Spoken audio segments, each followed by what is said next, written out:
नमस्कार। आज हम गणित की त्रिकोणमिति में त्रिकोणमितीय अनुपातों की सारणी के बारे में बात करेंगे, जिससे कि कक्षा 10 के विद्यार्थी इस लॉकडाउन के समय में घर बैठे अपना अध्ययन जारी रख सकते हैं।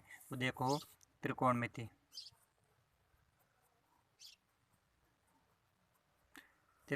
के अंदर त्रिकोणमिति सारणी की जैसे विशेष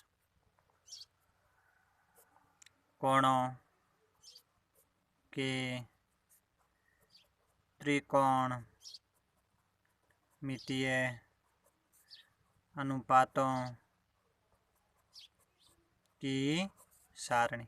त्रिकोणमितीय अनुपातों की सारणी हम कैसे पता करेंगे? जैसे ये मैं आपको त्रिकोणमितीय अनुपातों की सारणी कैसे बनाते हैं, ध्यान रखना।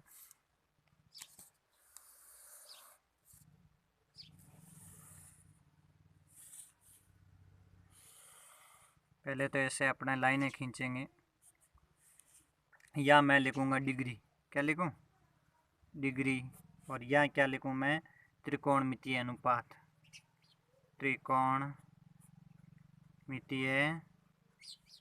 अनुपात। फिर ऐसे लाइन खींचूं, 1 2 3, या 0 डिग्री, या 30 डिग्री, या 45 डिग्री, या 60 डिग्री, और यहाँ क्या है 90 डिग्री। ये खींच दी। फिर अपने को क्या करना है? ऐसे मैं खींचूं, ये क्या है? Sine theta. क्या है? Sine theta. फिर क्या लिखना है इसमें? Cos theta. फिर क्या है? Tan theta. फिर क्या? Cot theta. फिर क्या है अपना? Sec theta.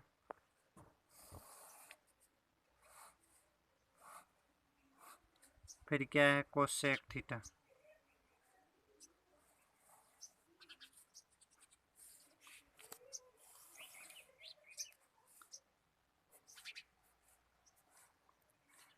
अब फिर परीक्षा में अपने को रटने की कोई ज़रूरत नहीं। मैं यहाँ क्या लिख दिया? पहले 0 लिख दूँ, फिर क्या लिख दिया? 1, फिर ये 2, फिर ये 3, ये क्या है? 4। ये संख्या मैंने लिख दी। फिर इनके नीचे मैं बट्टे में क्या लिख दूँ? 4। यहाँ भी क्या लिख दूँ? 4। यहाँ भी क्या लिख दूँ? 4। यहाँ भी क्या लिख दिया बट्टे में? 4। यहाँ भी क्या लिख दिया? 4। अब आपको पता है, 0 के अंदर किसी भी संख्या का भाग लगाओगे तो क्या आएगा? 0। तो आपको पता है साइन 0 का मान क्या होता है? 0 होता है। क्या होता है? और फिर यहाँ इन सभी के ऊपर क्या करना है? वर्गमूल का चिन्ह लगा दिए। यहाँ भी इनके ऊपर वर्गमूल का चिन्ह, यहाँ भी इनके ऊपर वर्गमूल का चिन्ह, यहाँ भी इनके ऊपर वर्गमूल का चिन्ह, यहाँ भी। सर्व क्या क्रिया की? सबसे पहले तो मैंने क्या लिखा? 0 1 2 3 4। 0 1 2 3 4। फिर सभी के नीचे अपने को क्या लिखना है? 4 4 लिखना। 4 4 4 4 4। फिर सभी के ऊपर क्या लगाना? वर्गमूल। इसके ऊपर भी वर्गमूल, इसके ऊपर वर्गमूल, इसके ऊपर भी वर्गमूल, इसके ऊपर भी वर्गमूल। अब आपको पता, 0 के अंदर किसी भी संख्या का भाग लगाओगे तो क्या आएगा? 0। 0 वर्गमूल के अंदर है तो उसका मान क्या होता है? 0 ही होता है। फिर यहाँ अब 1/4 को वर्गमूल से क्या करना है? निकालना है, बाहर निकालना है। तो अब 1 के टुकड़े क्या कर सकता हूँ मैं? 1 गुणा 1 कर सकता हूँ, बट्टा 4 का क्या टुकड़ा कर सकता हूँ? 2 गुणा 2 कर सकता हूँ। ये वर्गमूल का चिन्ह है। आपको पता, वर्गमूल के अंदर 2 समान संख्या होती है तो एक क्या आ जाती? बाहर आ जाती। यहाँ 2 है, यहाँ 1, और यहाँ आपका क्या आ गया? 2। तो यहाँ आपका साइन 30 का मान कितना होता है? 1/2। फिर ये आपका है, इसको छोटे रूप में बदलूँ तो 2 में 2 का भाग कितनी बार गया? 1 बार। और यहाँ आपका 4 में कितनी बार गया? 2 बार। अब 1/2 के ऊपर वर्गमूल का चिन्ह है, तो 1/2 के ऊपर वर्गमूल का चिन्ह है तो 1 है, तो 1 तो वर्गमूल से बाहर आ जाएगा, और 2 को हम वर्गमूल से बाहर नहीं निकाल सकते, तो ये 2 के ऊपर वर्गमूल का चिन्ह। तो यहाँ साइन 45 का मान क्या होता है? 1/2। और फिर अपना 3 को वर्गमूल से बाहर नहीं निकाल सकते हैं तो 3 के ऊपर वर्गमूल का चिन्ह, और 4 को वर्गमूल से बाहर निकाल सकते हैं। 4 को वर्गमूल से बाहर निकालोगे तो क्या आ जाएगा? 2। फिर 4 में 4 का भाग कितनी बार गया? 1 बार। और 1 का को वर्गमूल से बाहर 1 का 1। अब आपको मान पता हो गया, 1 याद, या तो ये याद रख लो परीक्षा में। अब साइन 0 का मान कितना होता है? 0। साइन 30 का मान कितना होता है? 1/2। साइन 45 का मान कितना होता है? 1/वर्गमूल 2। और साइन 60 का मान कितना होता है? वर्गमूल 3/2। और साइन 90 का मान कितना होता है? 1। फिर अपने को कोस का मान पता करना है, तो इनको उल्टा लिखना है, जो अंतिम में लिखा हुआ उसको पहले लिखना।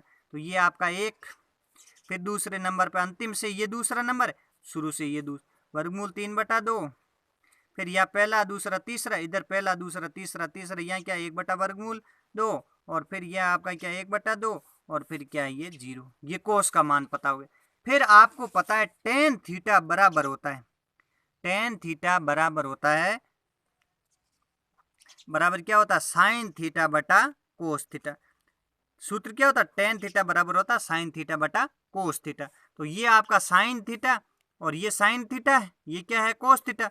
अब इसमें पता करोगे तो ये sin का मान है, ये किसका मान है कोस का मान है, और इसमें पता ये tan का मान पता हो जाए। अब sin का मान क्या है 0 और कोस का मान क्या है 1, तो tan का मान ये sin का 0 और बटा क्या 1। अब 0 के अंदर किसी भी संख्या का भाग लगाओगे तो अपने को क्या प्राप्त होगा 0, क्या प्राप्त होगा 0। फिर ये मान पता होगा, इसमें यह साइन का मान क्या है 1/2, और ये फिर क्या है बटा है, ये बटा, और फिर कोस का मान क्या है वर्गमूल 3/2। अब इसको सरल करोगे तो आपको पता है 1/2 का 1/2, ये भाग का चिन्ह है, और भाग के स्थान पर मैं गुणा का चिन्ह करूंगा, संख्या क्या हो जाती उल्टी हो जाती, तो 2/3। तो ये 2 से 2 क्या हो गया कट गया, तो क्या है 1/3, 1/3। तो यहाँ आपका क्या हो गया 1/। अब आपको बाकी वालों को रटने की जरूरत नहीं, क्योंकि नीचे नीचे वाली संख्या पर आपस में क्या हो रही कट रही, यहाँ ये कटी तो 1/3, यहाँ ये संख्या कट जाएगी तो क्या आएगा 1 है, क्योंकि 1 के अंदर 1 का भाग लगाओ क्या आएगा 1, नीचे नीचे वाली संख्या काट दो, तो यहाँ आपका क्या हो जाएगा वर्गमूल 3/1 लिखोगे तो 1 का किसी भी संख्या के अंदर भाग लगाते तो कोई मान में परिवर्तन होता नहीं है। और ये ध्यान रखना यहाँ 1/0, 1/0 हमेशा ध्यान रखना, किसी भी संख्या के अंदर 0 का भाग लगाओगे तो उसका मान क्या आता है अनंत आता है, इसका मान क्या है अनंत, या इसको क्या कहते हैं अपरिभाषित। फिर tan का उल्टा कर दो तो ये आपका क्या हो जाएगा, tan का उल्टा क्या होता है कोट होता है, उल्टा करो और या अंतिम है वो उसको ये अनंत, फिर ये वर्गमूल 3, ये फिर क्या आ गया 1, और फिर क्या आ गया ये 1/3, और ये क्या आ गया 0। और ये क्या है सेक, हमेशा ध्यान रखना सेक किसका उल्टा होता है कोस का, कोस जो भी लिखा हुआ है कोस का उल्टा कर दो, 1 का उल्टा क्या होता है 1 ही होता है, और इसका उल्टा करो, इसका उल्टा करोगे तो ये 2 ऊपर आ जाएगा और वर्गमूल 3 कहाँ आ जाएगा नीचे, और ये 2 वर्गमूल 2/1, 1 नीचे लिखने की कोई जरूरत नहीं। और फिर यहाँ आपका क्या आ जाएगा, इनका उल्टा कर दो तो ये 2/1 हो जाएगा, 1 नीचे लिखने की कोई आवश्यकता नहीं। और 0, और 0 है, 0 को उल्टा करोगे तो क्योंकि 0 के नीचे कोई संख्या नहीं है तो हमेशा किसी भी संख्या के नीचे कोई संख्या लिखी हुई है उस संख्या के नीचे कोई अंक नहीं है तो वहाँ क्या है 1। अब 0 के नीचे कोई संख्या नहीं है तो क्या है 1, इसका उल्टा करोगे तो 1 बटा क्या आ जाएगा 0, और 1/0 का मतलब क्या होता है अनंत होता है, क्या होता है अनंत।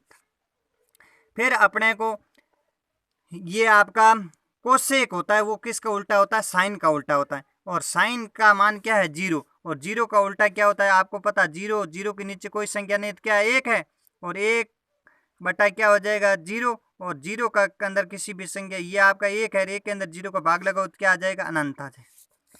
फिर इसका उल्टा करोगे तो 1/2 का उल्टा करोगे तो क्या हो जाएगा 2, 1/2 का उल्टा करोगे तो क्या हो जाएगा ये आपका वर्गमूल 2 ऊपर आ जाएगा, 1 नीचे लिखने की कोई आवश्यकता नहीं। यहाँ वर्गमूल 3/2 का उल्टा करोगे तो यहाँ आपका क्या हो जाएगा 2/3, और यहाँ 1 का उल्टा करोगे तो क्या हो जाएगा 1। ये अपनी त्रिकोणमितीय अनुपातों की सारणी है, हर प्रतियोगिता परीक्षा के अंदर भी पूछी जाती है, और कक्षा 10वीं के विद्यार्थियों को क्योंकि ये आपकी त्रिकोणमिति के अंदर आपके काम आएगी, ये परीक्षा के अंदर आप आसानी से क्या कर सकते हो बना सकते हो।